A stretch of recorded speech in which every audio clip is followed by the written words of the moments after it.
Peut-on résilier un contrat à l'essai après l'octroi du congé parental?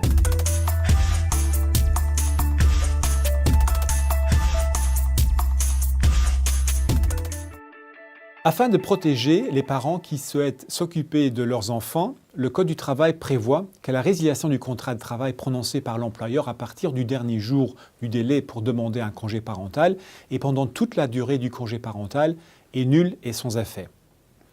Le législateur a cependant écarté certains salariés de cette protection et notamment les salariés qui sont encore à l'essai pour lesquels le droit au congé parental ne peut prendre effet et le congé ne peut être demandé qu'après l'expiration de la période d'essai.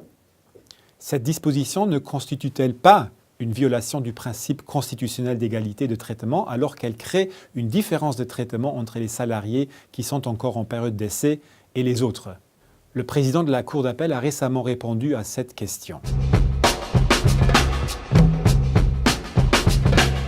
Dans cette affaire, une salariée avait été engagée par contrat de travail à durée indéterminée avec une période d'essai de 6 mois. Du fait d'une grossesse intervenue pendant l'essai, la période d'essai a été suspendue pendant toute la grossesse et jusqu'à la fin du congé de maternité pour ne reprendre que 12 semaines après l'accouchement. Pendant cette période de suspension de l'essai, la salariée avait sollicité dans les formes et délais imposés par la loi le bénéfice du premier congé parental à temps plein devant prendre effet à l'issue du congé de maternité. Cette demande avait été accordée par l'employeur. Malgré cela, l'employeur avait ensuite résilié le contrat à l'essai de la salariée avec préavis. L'employeur était-il en droit de résilier le contrat à l'essai?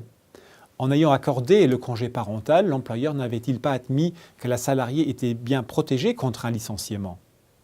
Non, car l'employeur ne peut pas créer une protection contre le licenciement non prévu par la loi.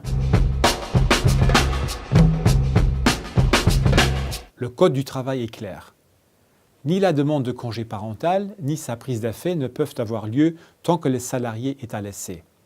Pour le président de la Cour d'appel, cette exclusion s'explique par la circonstance que la prise du congé parental pendant la période d'essai empêcherait l'employeur d'utiliser effectivement les mois prévus par la clause d'essai pour vérifier l'adéquation du salarié pour le poste déterminé et l'empêcherait de rompre l'essai dans l'hypothèse où ce dernier ne serait pas concluant. Ainsi, la salariée n'était pas en droit de demander un congé parental tant qu'elle était à l'essai. Et l'employeur, ni d'ailleurs la Caisse des prestations familiales, n'était autorisé à accorder à la salariée un congé parental, sauf à méconnaître respectivement violer la loi.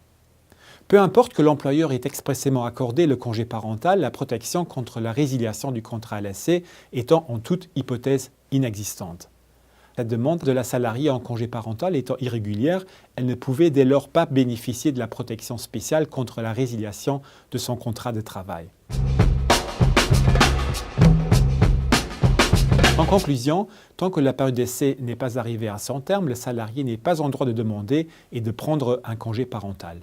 Ainsi, toute demande de congé parental formulée pendant la période d'essai est irrégulière et n'entraîne aucune protection contre le licenciement, et ce même si l'employeur a répondu favorablement à la demande. Tout employeur doit alors être vigilant à ne pas accorder de congé parental tant que l'essai est en cours, sauf à méconnaître respectivement violer la loi.